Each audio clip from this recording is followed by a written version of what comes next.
உரையாற்றி மலர்ந்த திருமாடு. முன்னுரை அனைவருக்கும் வணக்கம். நம் இந்திய திருநாட்டின் செத்தையாவது குடியரசு தின விழாவை கொண்டாடிக் கொண்டிருக்கும் இந்த வேளையில் உங்கள் முன்னுரையாற்றுவதில் நான் மட்டற்ற மகிழ்ச்சி அடைகிறேன். வரலாற்று பின்னணி. சுதந்திரம் எனது பிறப்புரிமை என்று முழங்கிலாமின் ஐட்டிவட்டி சேவலன். சுதந்திரம் பெற்றோ நானால் ஒரு நாடு எப்படி இயங்க வேண்டும் என்பதற்கான விதிகளை வகுத்து டிச்சித்தா ஜனவரி வஸ்தர செய்யாத இந்திய அரசியலமைப்பு சட்டத்தை நடைமுறைப்படுத்திய போதுதான் நாம் உண்மையான குடியரசு நாடாக மாறினோம்.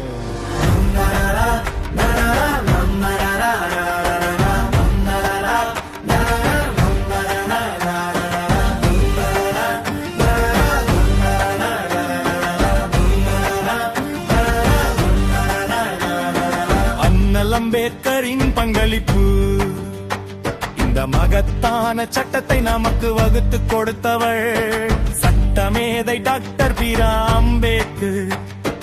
அவர்கள் உலகின் மிகப்பெரிய ஜனநாயக நாளாறு இந்தியாவை தூணாக விளங்குவது நமது அரசியலமைப்பு சட்டமே. பணக்காரன் என்ற பாகுபாடின்றி அனைவருக்கும் சமமான உரிமைகளை வழங்குகிறது.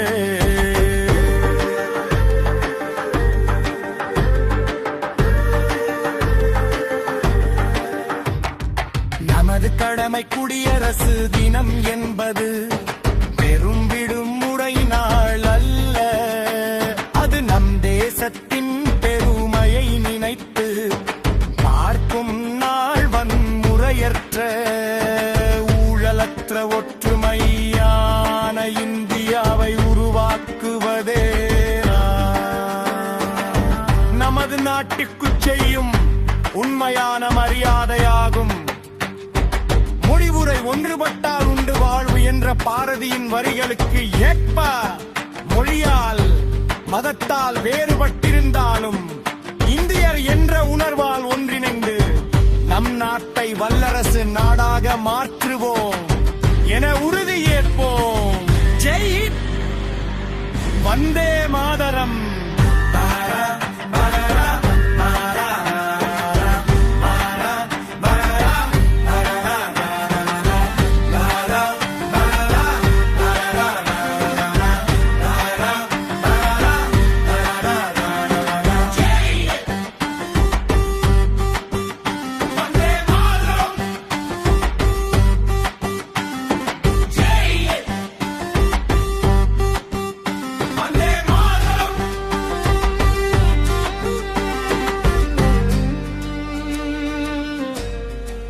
உரையாற்றி மலர்ந்த திருமாடு. முன்னுரை அனைவருக்கும் வணக்கம். நம் இந்திய திருநாட்டின் செத்தையாவது குடியரசு தின விழாவை கொண்டாடிக் கொண்டிருக்கும் இந்த வேளையில் உங்கள் முன்னுரையாற்றுவதில் நான் மட்டற்ற மகிழ்ச்சி அடைகிறேன். வரலாற்று பின்னணி. சுதந்திரம் எனது பிறப்புரிமை என்று முழங்கிலாமின் ஐட்டிவட்டி சேவலன். சுதந்திரம் பெற்றோ நானால் ஒரு நாடு எப்படி இயங்க வேண்டும் என்பதற்கான விதிகளை வகுத்து டிச்சித்தா ஜனவரி வஸ்தர செய்யாத இந்திய அரசியலமைப்பு சட்டத்தை நடைமுறைப்படுத்திய போதுதான் நாம் உண்மையான குடியரசு நாடாக மாறினோம்.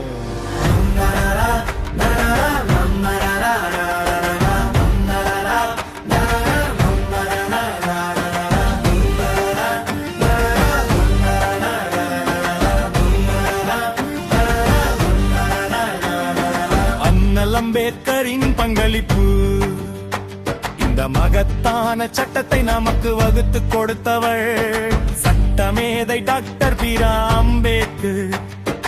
அவர்கள் உலகின் மிகப்பெரிய ஜனநாயக நாளாறு இந்தியாவை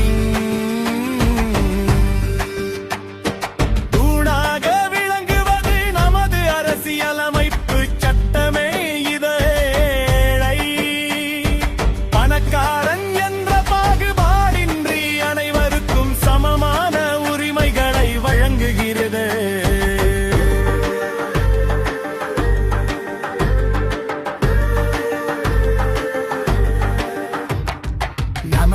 வெள்ளிக்கிழமை குடியரசு தினம் என்பது பெரும் விடுமுறை நாள் அல்ல. அது நம் தேசத்தின் பெருமையை நினைத்து பார்க்கும் நாள். வன்முறையற்ற ஊழலற்ற ஒற்றுமையான இந்தியாவை உருவாக்குவதே நமது நாட்டுக்கு செய்யும் உண்மையான மரியாதையாகும். முடிவுரை ஒன்றுபட்டால் உண்டு வாழ்வு என்ற பாரதியின் வரிகளுக்கு ஏற்ப மொழியால் மதத்தால் வேறுபட்டிருந்தாலும் இந்தியர் என்ற உணர்வால் ஒன்றிணைந்து நம் நாட்டை வல்லரசு நாடாக மாற்றுவோம் என உறுதியேற்போம். ஜெய் ஹிந்த், வந்தே மாதரம்.